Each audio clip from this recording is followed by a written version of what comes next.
ঠিক আছে। মই যোৰহাটৰ পৰা আহিলোঁ। বোকাখাতত অলপ সময় ৰখি আমাৰ AGP, BJP, TMPকে আমাৰ কাৰ্যকৰ্তাসকলৰ লগত কথাও পাতিলোঁ। বোকাখাতৰ পুৰি এখনো খালোঁ। বোকাখাতৰ ডেভেলপমেণ্ট লৈ কেইবাটাও সমস্যা আছে, আমি মনত ভাবি থৈছোঁ কৰিবৰ কাৰণে। যেনেকৈ ষ্টেডিয়ামখন আৰু ধুনীয়াকৈ কৰিব লাগে, সেইটো এটা আমাৰ মনত আছে। টাউনখনৰ ডেভেলপ কৰিব লাগে।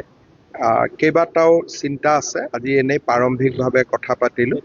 আকৌ এদিন মই ভাল কৰি আহিম, আহি কথাখিনি আকৌ ভাল কৰি আলোচনা কৰিম। ইয়াতে আছে কি যে ইক' চেঞ্চিটিভ জোনত অভয়াৰণ্যৰ প্ৰায় 1 কিলোমিটাৰ দূৰত আমি কিছুমান কাম কৰিব নোৱাৰোঁ, কিন্তু চৰকাৰে কাজিৰঙাখন ভাল কৰি নটিফাই কৰি নপঠোৱাৰ কাৰণে এতিয়া বাই ডিফল্ট 10 কিলোমিটাৰ হৈ আছে। মই চেষ্টা কৰিম যাতে 2 মাহৰ ভিতৰত আমি আমাৰ প্ৰপ'জেলটো দিল্লীত পঠাব পাৰোঁ। এবাৰ যদি আমাৰ ৱাইল্ড লাইফ চেঞ্চুৰীটো নটিফাই হৈ যায়, তেতিয়াহ'লে ইক' চেঞ্চিটিভ জোনটো মাত্ৰ 1 কিলোমিটাৰ হ'ব। তেতিয়া ইয়াত সমস্যা একো নাথাকিব। এতিয়া আমাৰ বহুতবিলাক সমস্যা সমাধান হ'ল। আগত যিবিলাক প্ৰপ'জ হৈ আছিল, এতিয়া তাক আমি হয় ফাইনেল কৰিলোঁ, নহ'লে আমি ডিনটিফাই কৰিলোঁ। এতিয়া আমি ইয়াৰ ইক' চেঞ্চিটিভ জোনটো আমি ধুনীয়াকৈ কৰিব পাৰিম, আৰু কৰিলে 10 কিলোমিটাৰৰ সীমাটোৰ পৰিৱৰ্তে 1 কিলোমিটাৰ হৈ যাব। তেতিয়া বহুতবিলাক অসুবিধাৰ পৰা ৰাইজৰ মুক্তি হ'ব। সেই কামখিনিও আমি সোনকালে কৰি দিম।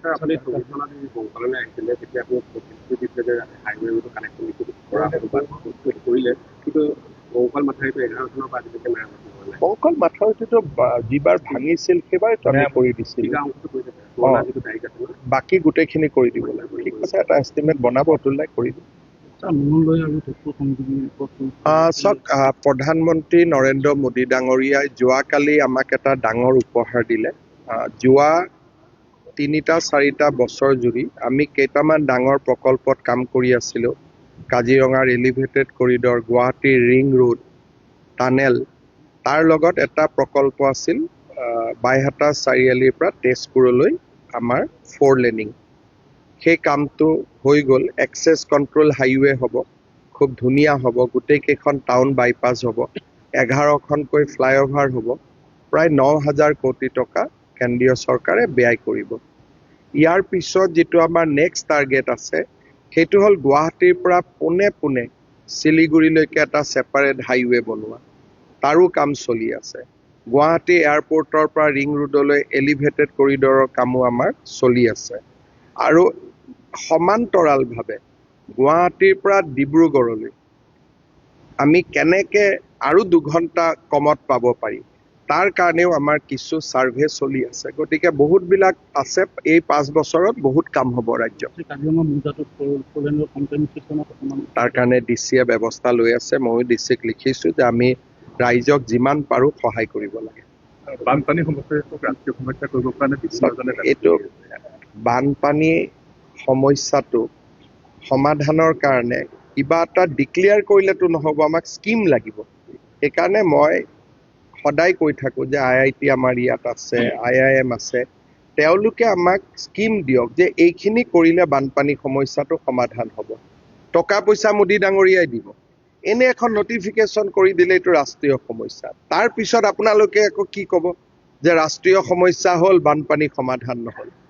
গতিকে আমাক লাগে আঁচনি, যে এতিয়া নাগালেণ্ডৰ পৰা যদি পানীটো নামি আহে, অসমে কেনেকৈ ৰখাব পাৰি। তাৰ আমাক স্কিম লাগিব। স্কিম আমাক কোনে দিব? ইঞ্জিনিয়াৰসকলে দিব, গুৱাহাটী ইউনিভাৰ্চিটিয়ে দিব, ডিব্ৰুগড় ইউনিভাৰ্চিটিয়ে দিব, IITয়ে দিব। তেতিয়া আমি স্কিমখন লৈ প্ৰধানমন্ত্ৰী ডাঙৰীয়াক ক'ব পাৰিম যে এই 50,000 কোটি টকা দিয়ক, এই আঁচনিখন হৈ গ'লে আমি বানপানীটো ৰোধ কৰিব পাৰিম।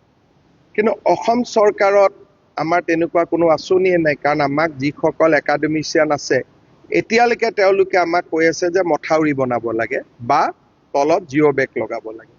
সেইকাৰণে ৰাষ্ট্ৰীয় সমস্যাটো ক'লে নহ'ব, লগত সমাধানৰ ৰাস্তাটোতো আমি ক'ব লাগিব। তো মোক লাগে টু ডিক্লেয়াৰ যে ৰাষ্ট্ৰীয় সমাধান, ৰাষ্ট্ৰীয় সমস্যা হিচাপে নালাগে, মোক ৰাষ্ট্ৰীয় সমাধান হিচাপে ডিক্লেয়াৰ কৰিব লাগে। এইটোৱে মোৰ আৰু বাকীবিলাকৰ মাজত পাৰ্থক্য। বাকীবিলাকে ভাবে এইটো ৰাষ্ট্ৰীয় সমস্যা কৰিব লাগে, মই ভাবো যে এইটো ৰাষ্ট্ৰীয় সমাধান হিচাপে ডিক্লেয়াৰ কৰিব লাগে। সেইটোৱে কথা। নিৰুপল বৰাই আপোনাৰ প্ৰতি এইবিলাক মই এটাই কথা কলো, মোক যোনে যিমান গালি পাৰিব, সোণ যিমানে পৰিব সিমানে সি ভটভটকৈ জ্বলি থাকিব। মোক যদি গালি নাপাৰিলেহেঁতেন মই 102টা চিট নাপালোহেঁতেন। আৰু এতিয়াও যদি মোক গালি নাপাৰিলেহেঁতেন CM ৰিলিফ ফাণ্ডত 100 কোটি জমা নহ'লহেঁতেন। মোক যিমানে গালি পাৰিব, অসমৰ মানুহৰ মোৰ প্ৰতি ইমান চিম্পেথি আছে যে মামাক এনেই গালি পাৰিছে, ময়ো 2 টকা দিওঁ। যদি গালি নাপাৰিলেহেঁতেন এই টকাখিনি নুঠিলেহেঁতেন। এতিয়া লাভ হ'ব যে গোটেই টকাখিনি মই শিৱসাগৰ চৰাইদেউৰ মানুহৰ মাজত দি দিম।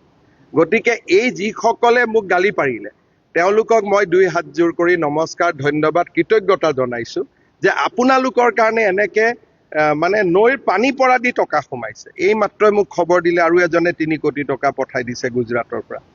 মোক গালি নাপাৰিলেতো এই টকাবোৰ নাহিলে। গতিকে মোক যিমানে গালি পাৰিব, চিট বাঢ়িব, টকা বাঢ়িব, কাম বাঢ়িব। সেইকাৰণে মোক গালি পাৰি থাকক।